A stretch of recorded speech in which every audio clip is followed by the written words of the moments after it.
This podcast is brought to you by Carvana. Customizable, fast, easy. All words Carvana customers have used to describe buying and financing their car with Carvana. We want to make your car financing journey hassle-free. Carvana has thousands of affordable cars, transparent pricing, and customizable terms. We do everything in our power to give you the power to find, finance, and buy the perfect car. Go to Carvana.com to finance your car today. Terms may apply. This podcast is brought to you by Sales Fuel Hire, a platform to help companies hire smarter and flag 13 toxic employee types. Measure job fit, sales tendencies and motivators, decision-making abilities, and empathy levels, and make your next hire your best hire. Try it now on salesfuel.com/hire and use promo code MANAGESMARTER for $50 off your first purchase. Welcome to the Manage Smarter podcast with hosts C. Lee Smith and Audrey Strong. We're glad you're here for discussions on new ways to manage smarter, hire, develop, and retain talent, improve results, and propel team performance to new heights. This is the Manage Smarter podcast. Lee, our guest today, I love this. He's an architect, but he said that he got creatively frustrated and then that blasted his brain into a whole new intersection of architecture, design, workplace, and culture. It's like, and then now let's add to it. It's like, it's one thing to have to worry about all of that in an office setting, but now you also have to worry about that in a work from home setting as well. So that's something I'm really curious about, but certainly, setting people up in their ideal work environment so they can perform at their peak is ideally what we want to shoot for when we talk about office design and we're talking about workplace. And it doesn't matter whether the workplace is in an office, a satellite office, or from home. It's something that we have to be mindful of because we definitely want to get the most performance out of all our reports. That's right. And that's his jam. So welcome to Manage Smarter, everyone. I'm Audrey Strong, the Vice President of Communications here at Sales Fuel. And I'm C. Lee Smith. I'm the President and CEO of Sales Fuel. And welcome to our microphones, everyone. Steve Chaparro. Hi, Steve. Hi, both of you. Thank you so much. I've been looking forward to our conversation today, so thank you for the invitation. We're going to learn a lot from you today. So for those of you that don't know Steve, he is an organizational culture expert and communicator who speaks worldwide about how companies can transform their workplace culture through intentional co-creation and communication, as well as design. He is the founder and principal at Culture Design Studio, an organizational design agency, and he's got his own podcast, host of the Culture Design Show, and someone who really sees how architecture and design can be so much more informative in shaping not only the workplace culture, but also the feeling. And like Lee said, if later this year we're actually going back into offices, you'll have some ideas for changes people might want to make. So I don't know where you want to start, Lee. I know you want to start about maybe open spaces. Yeah, well, okay, you teed me up there. It's like, all right, so Steve is like, Can we officially declare the open office design dead? Because I never liked it to begin with, and then after a pandemic virus or whatever, I like it even less. So going forward, is it dead? I will give you an answer with a qualifier. My answer is no, it's not dead, because it is. If you have it as a choice or a sort of a menu of types of spaces, it definitely has its purpose still. But if you think of open plan as a silver bullet, I would say that that's not a good plan. You said the open plans too of the Google and hey, we have a ping pong table. Yeah, and the drink station. That's 10 years old. If it's just one type of space, meaning the open plan that you apply for all contexts and almost all activities within a company, it's there's never going to be a silver bullet for any type of space. And I actually subscribe to the idea that a company should consider what I call spatial diversity. And it's the idea that you take a look at the activities that you are trying to house, that you are trying to promote, and then you create a space that is specific to that particular activity. So you have different types of activities. And I think that if you start to really think about what types of activities you're trying to house, and you can be very intentional about how you design those spaces. Some people might say, well, geez, you're telling me I need a space for individual work. You're saying that I need a space for people to commune. You're saying I need a space for all these different types of activities. Wouldn't that result in a bigger office space? Not necessarily. If you actually do the math, it can actually be smaller square foot per person because you're being intentional. So much of our office space is actually wasted because we're trying to think of it as one size fits all or one type fits all, and it results in some wasted space. Yeah, it's sort of like it's a place to house people so that people have a place to do their work, as opposed to let's think about this in terms of functionality. Yeah. So it's like I want to have a space then for small meetings, for breakouts and for brainstorming. I want to have a space in for more of a classroom type setting. I want to have a collaborative space then for all my IT developers then to work together and to shout ideas back and forth. I want to have my sales team together. But, my people that are on the phone a lot and like that need their own private offices where they can close the door and everything like that. But they still need to be within earshot of their assistants and everything like that. Yeah. And I think those are considerations that were becoming so much more important even before COVID. Now that we're in and hopefully exiting COVID, it becomes an even more important question, because I think people are starting to reevaluate what I call the value proposition of the office space.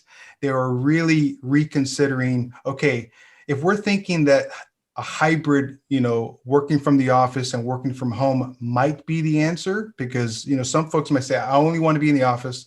Some are saying, I only want to be remote. But I think really what's going to happen is it's going to be a hybrid approach. So then the question then becomes, well, what activities do we have people do at home? What activities do we have people do in the office? And for those new activities in the office, or at least newly defined, then what are the spaces that are best used for that? Because I think sometimes those dedicated offices, they may not be used. So many offices that I've seen, you have a lot of these, executives that are on the road a lot, and they have their corner office that has a large square foot per person, and they lay empty for so many hours, if not days of the week. And so again, if you get geeky about it, and you start to even do what we call a utilization assessment, is like you look at the spaces, how much are they being used as a percentage throughout the week? Could they be better used by actually redesigning them for different activities? And so there's so much in this one particular conversation that is really, really interesting. So let's talk about a post-COVID world, which is now we're starting to see that's a possibility. Talk about hybrid. So we're going to have now people have proven they can work from home. And so it's like, well, so they're going to be doing more of that in the future. You might see a lot more people then, instead of working from the office 5 days a week, work in the office 3 days a week, working from home 2 days a week, and varying that up. So now you've got even more empty office space under that scenario, right? Yeah. Yeah. I think when you think about what the post-COVID office looks like, I think it's really important for companies to really do some serious intentional assessments. I think there are, not only is it about what do we use the office for, but if we have some underutilized space, there might be some other things that we can do with that space. But I think if people start to really reevaluate that, and I think it's just really interesting that sometimes folks will realize that they have 50% of their spaces not being used or will not be used because they're really thinking. And so I think there's so many different ways to consider. I think that I subscribe to this quote that Winston Churchill shared back in World War II, and the Parliament building had been bombed, and he was basically making a pitch as to how the Parliament building should be rebuilt. And he had this one phrase that I love. He said, "We shape our buildings, thereafter they shape us." Not only does that apply to our physical buildings, but I also think our physical structures, but I also think that it applies to our cultural structures and our organizational structures. So we have to really understand how do we shape our space so that it can then shape the way we interact and the way that we work. And I think too many people allow predetermined spaces to predetermine how they act, and it just doesn't work. So let me ask a question, and I'm going to interview both of you. I'm going to turn the tables. What do you both, and Lee as a CEO and Steve, you as well with your own firm, what kind of activities do you guys think going forward should be the mandatory in-person activities that you have to come in for? You've begged the question, so I'm asking it. All right. Well, I'll just simply say anything that's collaborative. I think it works much better when you're in person, and you can actually there's a lot of information that you miss on a Zoom call. You miss everything basically from the chest down. You don't see, you're missing that. You're missing a lot of subtle mannerisms. It's hard for you to actually read someone's face, when they're a little square box with about 10 other square boxes on the screen. And whereas if you're in person, it seems to me like you have a certain energy that comes with it. So for me, anything that's collaborative at all, whatever, I'd like it to be in the office if it's possible. It's not always going to be possible because we got people, even in our company, we got people over in Asia, we've got people in other parts of the country even. So it's like, that's not always going to be possible, but that's, for me, that's numero uno.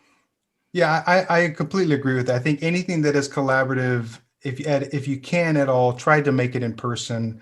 And I think so I think that's one thing, the collaborative. So Celie, you've mentioned that. And I think also anything that will result in community building or team building. So sometimes if you have team meetings or you might have a town hall, I think it's really important. I mean, I think I've experienced that in so many different domains in my life that you could be almost 100% virtual, but when you have those few times throughout the week or throughout the month or quarter where you actually get together, I think the fact that you have been virtual and now are coming together in this communal fashion actually skyrockets the sense of camaraderie in even a more powerful sense. Because I think that sometimes when we are physically adjacent to each other or in proximity, 100% of the time, we take for granted the need, our social need to be next to each other. So when it's few and far between and we actually do to get together, the impact is just amazing. That, some people say, okay, we're going to have our annual conferences where the entire company gets together. Well, that's one thing. I think that's only one example from the past. But I think if we make them certain rhythms that we can have to get together, but I also think that it relies on each individual company. There's not a template for every company. I think that's going to rely on the individual nature between two people within a team, within a department, and with a company. I think it really takes a leadership capacity of saying, okay, what would look good for us? And reevaluate. The big word that I have coming out of COVID is intentionality. Mm-hmm. And I hope that we never lose that. Yeah, the other thing is that going into it now is like people are really going to be looking forward to these communal events. So we used to have a family lunch, once a month. We used to have happy hours, on Thursdays, things like that. And some people kind of thought it was kind of a pain in the butt, or it's like drudgery, or it's like they didn't. Some people just didn't want to do it. Now it's like everybody's. Oh yeah, I'm sure everybody shows up. Yeah, exactly. Yeah. So it's like we have an opportunity right now. Now people have a great attitude towards it. A great mindset toward it, and like that. Let's do something really, fun and really that's going to that represents our culture as to who we are, collectively. But also, here's an opportunity to make our mark and to do something really great because we've got everybody's attitude in a place where they're going to be accepting of it, at least starting out anyway. Yeah. Let me ask something for the small businesses that are listening to this and leaders that are trying to build their business. So our offices at Sales Fuel, Steve, you would love, Lee did a whole redesign. We have a huddle room, which is for those little team building exercises with the monitor on the wall and the tall table. And it's all glass. You just go in there and slide the door shut and you brainstorm. But something as simple as taking a door, which is, Lee, you made this choice, taking the solid wood doors off of the offices and putting in a door that has glass in it. Made a huge difference. Yeah, there's, the firm that I used to work at before was Visioneering Studios, and we prided ourselves in being spatial storytellers. And the stories that we were telling were the cultural narratives or the cultural stories of the organizations themselves. And so we wanted the space. We wanted the way the spaces flowed with each other. We wanted the colors. We wanted the materials to really echo what that culture was all about. So let's just say, for instance, if there was a company that valued transparency as something that they touted, but all of their doors had no windows, or all of the conference rooms had no way to see into it. I know there's privacy, but you can still be transparent and private. And so I think what you did, Celie, of being able to have those windows on those doors, gives another sense of embodiment of that value. It's like, hey, we're having this meeting, but people can see in. There's visual transparency, but there's physical privacy. The HR person is the only one that has a solid door. Yeah, and privacy understood. Is paramount. That makes sense. Yep. What are some of the other simple changes you can make, like a glass door, that smaller businesses could make, and it wouldn't cost them an arm and a leg? Because buildings are expensive, you know? Yeah, buildings are expensive, and I don't think that you necessarily have to spend the same amount of money per square foot all across the space. That's another thing that Visionary Studios espoused greatly, was you pick some of those statement spaces, those accent walls, or you create a pathway that accentuates how you're traversing from one space to the next. So I think you start to look at what are some statements, spatial statements, color statements, because honestly, how much more does a green wall, or let's say, the green that you have on as part of Sales Fuel logo. Let's say you had a wall, I think that's green. Yeah, you had a wall that was either green or orange. And how much more per square foot does the orange cost than a white? It's rhetorical. There is no difference, but the impact that it has is astronomical. When you have that, sporadically around the office, the materials, you could have pretty, say 4th floor linoleum or some type of sheet flooring.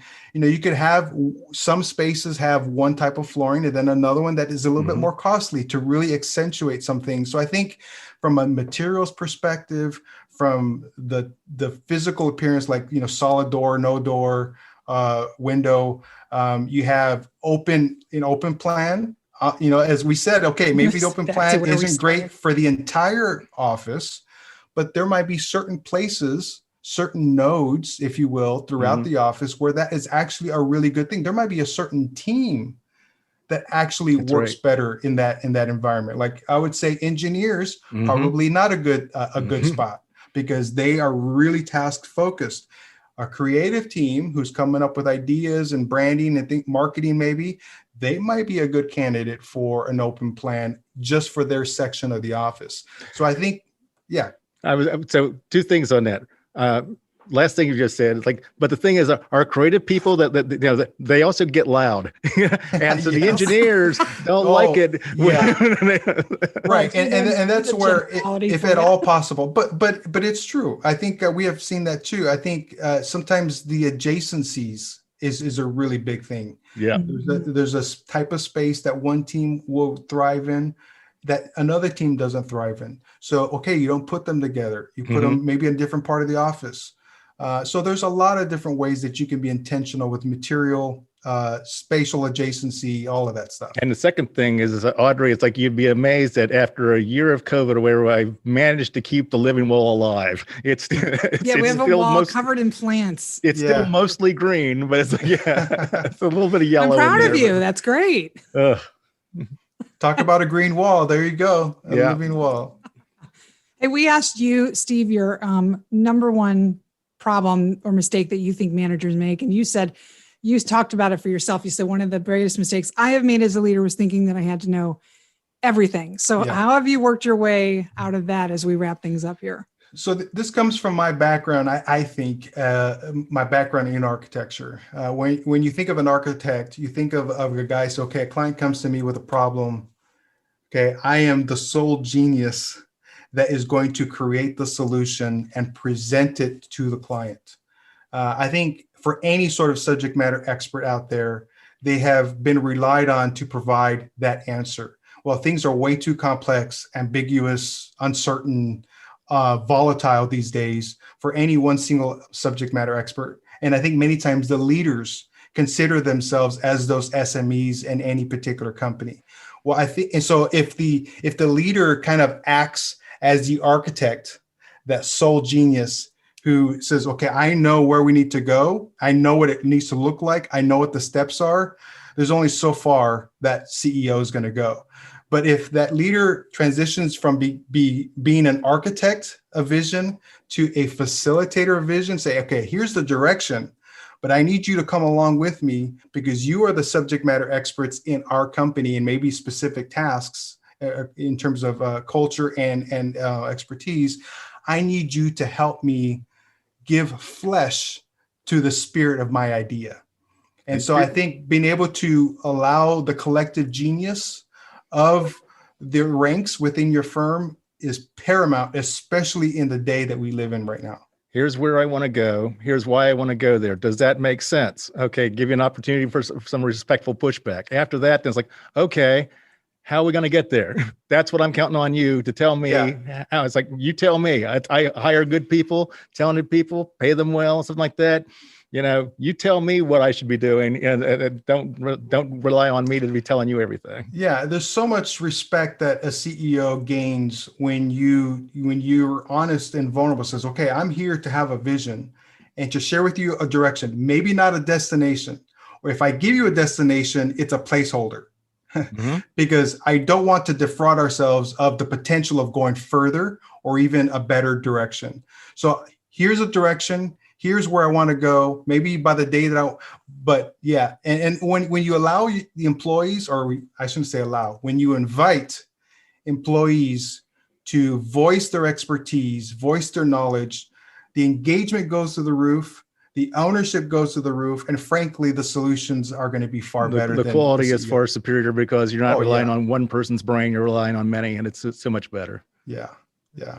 I was muted because our Sales Fuel mascot, the yellow lab, Emma, was barking in the background. So I'm going to rattle off your website real quick before she does it again, Steve.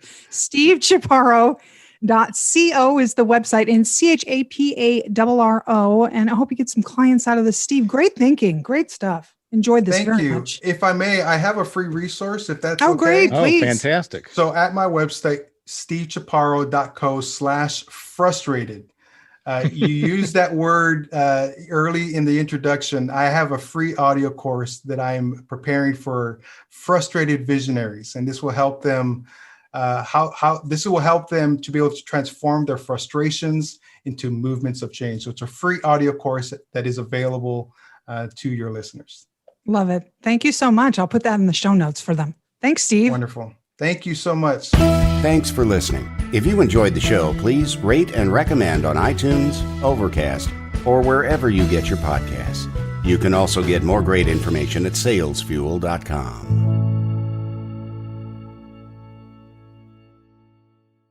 This podcast is a part of the C-Suite Radio Network. For more top business podcasts, visit c-suiteradio.com.